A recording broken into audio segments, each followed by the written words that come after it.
తాకట్లో ఉన్న బంగారాన్ని విడిపించి ఆ రోజున మార్కెట్ ధర కట్టి మిగిలిన డబ్బును మీకు అందిస్తుంది కొమ్మూరి గోల్డ్. నమస్తే, వెల్కమ్ టు ఐ డ్రీమ్. నేను మీ Madhuri.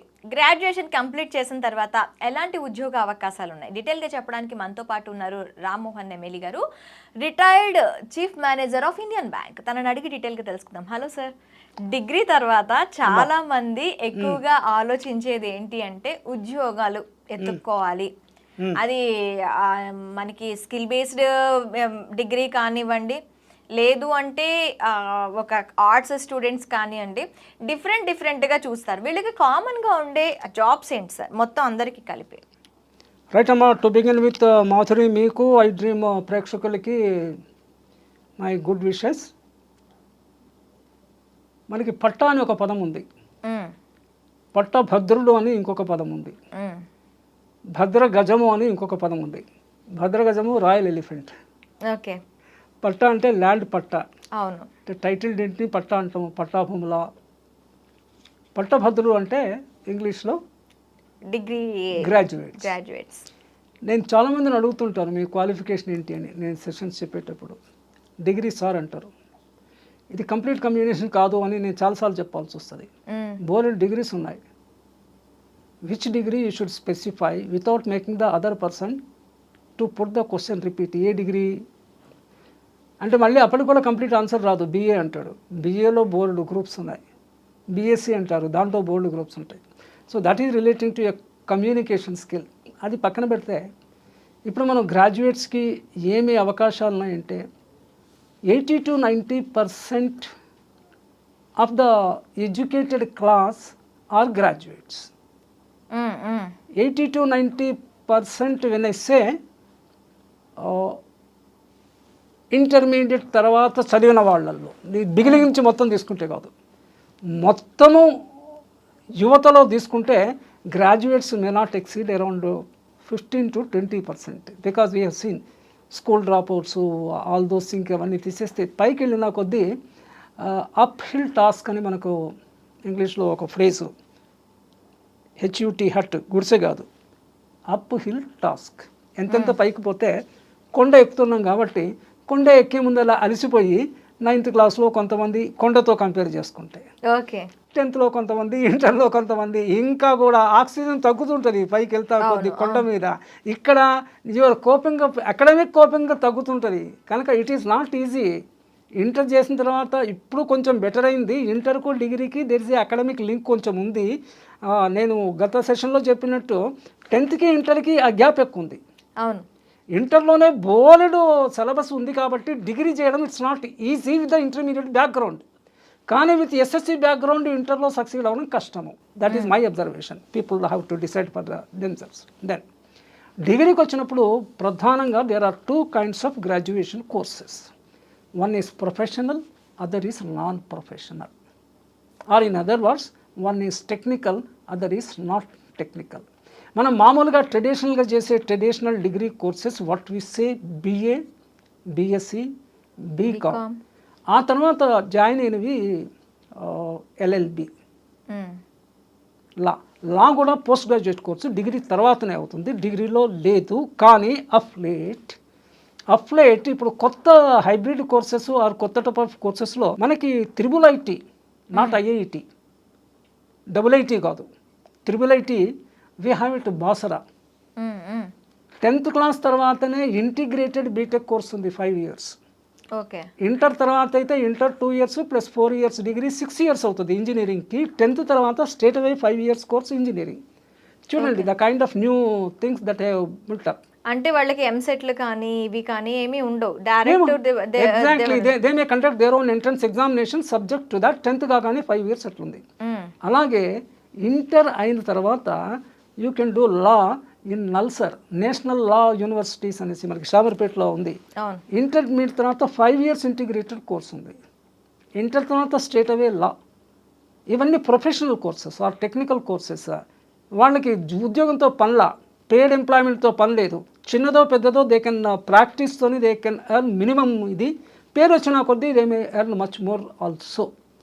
So this is the inbuilt flexibility to do a professional course right after intermediate without entering a normal 3 years degree course. So డిగ్రీస్లో 2 రకాలు ఉన్నాయి. 3 years డిగ్రీ ఒకటి, 4 years డిగ్రీ ఒకటి. ఈ technical professional అన్నీ usually 4 years. నార్మల్వి పాత type of BA, BSc, BCom, all those things BBA now added. These are all say traditional these things. Then ఇక్కడ ఈ point వచ్చింది కాబట్టి చెప్తున్నాను, మీరు ఏ డిగ్రీ చేసినా కూడా అల్టిమేట్గా ఉద్యోగంలో రాణించాలంటే ఒక MBA అవసరం. ఆ MBA అందరికీ చేయడానికి వీలు ఉండదని డిగ్రీ లెవెల్లోనే BBA ఈ మధ్యలో వచ్చింది. BBA in the last 7-8 years 10 years BBM అనేవి ఒక 7-8 years నుంచి కాదు సార్, ఇంకా 20 years నుంచి ఉంది. 20 years నుంచి BBM ఉంది కదా. అయితే MBA అంతకన్నా ముందు నుంచి ఉంది, 30 years నుంచి ఉంది. So I did my MBA, I prescribe MBA చేయాలి ప్రతి ఒక్కళ్ళు. అంటే how do you work, how do you organise. ఒక 16 సబ్జెక్ట్స్ ఉంటాయి MBAలో. మీకు BBAలో ఎన్ని స్టడీ చేశారో మీరు, there are 16 subjects in MBA.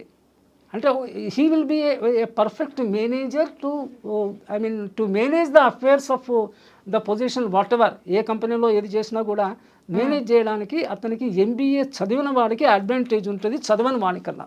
Okay. So coming back, ఇక్కడ ఏంటంటే నేను ప్రొఫెషనల్ డిగ్రీ గురించి కూడా ఎక్కువ టచ్ చేయను, that also we can look. కానీ జనరల్గా ఎక్కువ మంది ఆర్డినరీ ఏదో BA పాస్ అయ్యాను నామకే వాస్తే, అంటే ఐఎమ్ నాట్ అండర్మైనింగ్ దెమ్, ఏదో ఒక డిగ్రీ పాస్ అయ్యారు. అయితే కొన్నిటికి UPSC ఎగ్జామినేషన్ కానీ state public service commission exams కానీ వీసే ఎంట్రీ లెవెల్లోనే they will be getting a gazetted rank or officers rank. Even public సెక్టర్లో తీసుకున్నా, non government but public sector like LICలో విసే అడ్మినిస్ట్రేటివ్ ఆఫీసర్, బ్యాంకుల్లో విసే ప్రొబేషనరీ ఆఫీసర్. బ్యాంక్ రిక్రూట్మెంట్లో IPSB అని ఒక organization, IBPS Indian bank what you call personnel selection board అని. అంటే they are a recruiting agency. అంటే ఎగ్జామ్ కండక్ట్ చేస్తారు ప్లస్ ఇంటర్వ్యూస్ కండక్ట్ చేస్తారు. ఏ బ్యాంక్ అయితే ఇండెంట్ పెడుతుందో వాళ్ళ కోసము. I think IBPS, bank personnel selection board something, IBPS దాని full form. They do that job. కానీ బ్యాంక్స్ ఎవరికి వాళ్ళు they have to put that one. So degree చేసిన వాళ్ళకి ఒక అడ్వాంటేజు 10th ఇంటర్మీడియట్ వాళ్ళకి అడిషనల్గా ఏముందంటే వాళ్ళు they can go to A under officer clerical, దాని ఆఫీసర్ కేటగిరీలో కూడా దే కెన్ అప్లై. స్తోమత లేకపోతే క్లరికల్ క్యాడర్కి కెపాసిటీ స్తోమత ఉంటే ఆఫీసర్ లెవెల్ దానికి కూడా అప్లై చేయొచ్చు. ఈవెన్ 3rd classలో పాస్ అయినా కూడా maybe sometimes they may put a condition that minimum 50% ఉండాలని పెట్టొచ్చు, వేరే సంగతి. UPSC నేను ఇక్కడ సజెస్ట్ చేసేది ఏంటంటే డిగ్రీ పాస్ అయిన వాళ్ళంతా they should make their preparation to crack UPSC examination. It's not that apply చేసిన వాళ్ళు కష్టపడిన వాళ్ళకందరికీ UPSC వస్తుందని నేను చెప్పట్లా. కానీ ఆ లెవెల్లో మీరు ప్రిపేర్ అయినప్పుడు long 1 year or 2 years prepare అయినప్పుడు ఆ ఎక్వైర్ అయిన నాలెడ్జ్ మీకు ఫర్దర్గా చాలా ఉపయోగపడుతుంది. కింది లెవెల్ జాబ్స్కి, బ్యాంక్స్ PBOs, LICలో administrative officers or somewhere some other దానికి ఆ ప్రిపరేషన్ మీకు పనికి వస్తుంది. ఈ జ్ఞానం అంటే నా positively I'm using this information. ఈ ఎరుక ఈ ప్రోగ్రామ్ చూస్తున్న వాళ్ళు they should catch it's very perfectly. మనకేమొస్తుందండి UP, మనకేమొస్తుంది కాదు, రావాలని కూడా కాదు.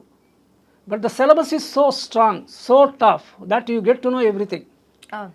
మనిషికి 2 అవసరం అమ్మా జీవితంలో, ఉద్యోగం రావడానికితో సహా అబుండెంట్ కామన్ సెన్స్. 0 to 10 స్కేల్లో తీసుకుంటే ఎవరికి వాళ్ళు వాళ్ళ స్వాట్ అనాలిసిస్ చేసుకునేసి SWOT ఐడియా ఉంది కదమ్మా, SWOT strength, weakness, opportunity, threat. వాళ్ళ కామన్ సెన్స్ ఏ లెవెల్లో ఉందో వాళ్ళు చెక్ చేసుకోవాలి. 0 నుంచి మొదలుపెట్టి 10. ఇక 10 ఉంటే అడిగే అక్కర్లేదు, 10 వాళ్ళకి ఉండదు, 5, 6 అక్కడే ఆగిపోతారు. Number 1 CK common knowledge. ఫస్ట్ది CS, రెండవది CK అంటే జనరల్ నాలెడ్జ్. నిన్న రాత్రి వరకు, ఈరోజు తెల్లారిందంటే నిన్న రాత్రి వరకు ప్రపంచవ్యాప్తంగా ఏమేమి జరిగినాయి, లేటెస్ట్ ఏంటి అనేటువంటి జనరల్ నాలెడ్జ్ ఉండాలి. ఫస్ట్ది కామన్ సెన్స్, రెండవది జనరల్ నాలెడ్జ్, మూడవది a reasonable command over English. Any competitive examination కావాల్సిన ఇది.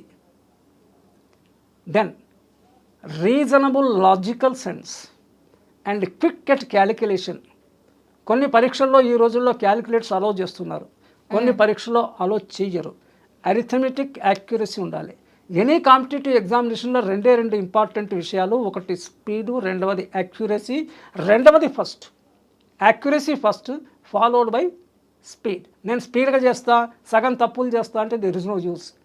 100% నువ్వు యాక్యురేట్గా ఉండాలి. యాక్యురసీ అనేది ఫస్ట్. మీరు ఎన్ని చేశారో అవి 100% కరెక్ట్ అయి ఉండాలి. Number 1.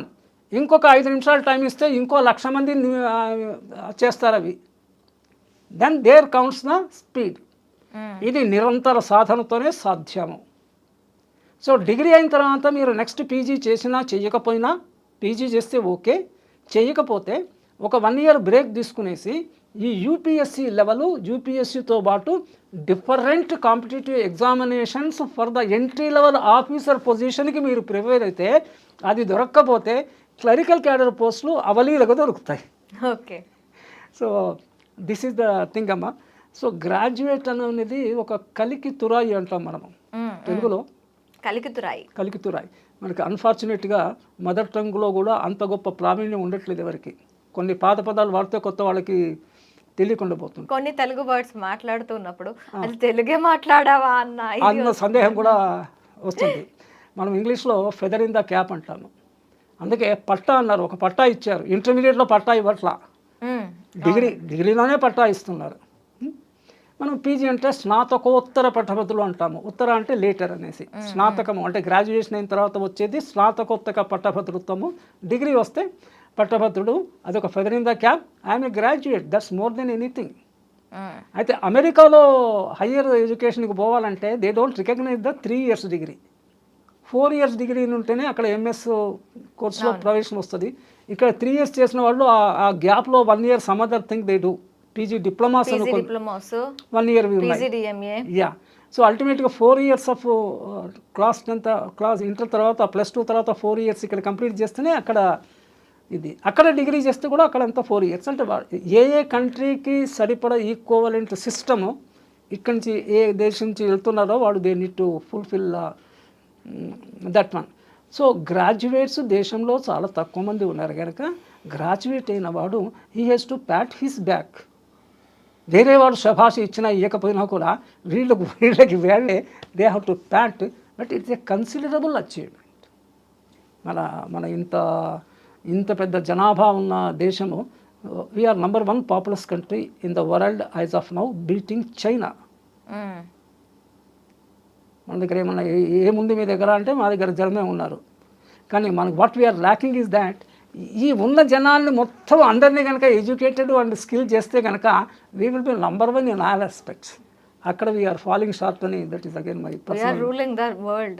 We will be ruling the world. ఇప్పటికే ఎక్కడ ప్రపంచంలో ఎక్కడ తీసుకున్నా కూడా ఒక 20% సాఫ్ట్వేర్ ఇంజనీర్స్ ఇండియన్సే ఉంటారు, సైంటిస్ట్ ఇండియన్సే ఉంటారు, డాక్టర్స్ ఇండియన్సే ఉన్నారు. Despite this backlog in the sense set back where only some 20% of our community they are well educated, graduation and above. ఇది కనుక మనం అందరికి కనుక అందించగలిగితే దేశంలో 2 చాలా ఫ్రీగా ఉండాలి, ఉచితంగా. తర్వాత వాళ్ళు సంపాదించినప్పుడు యూ కెన్ రికవర్ ఇట్. కానీ మొదట్లో ఫ్రీగా ఉండాలి. In the interest of the society, in the interest of the nation. 1 is విద్య, రెండవది వైద్యము. ఈ 2 కూడా unfortunately they are most costly in our country compared to other countries.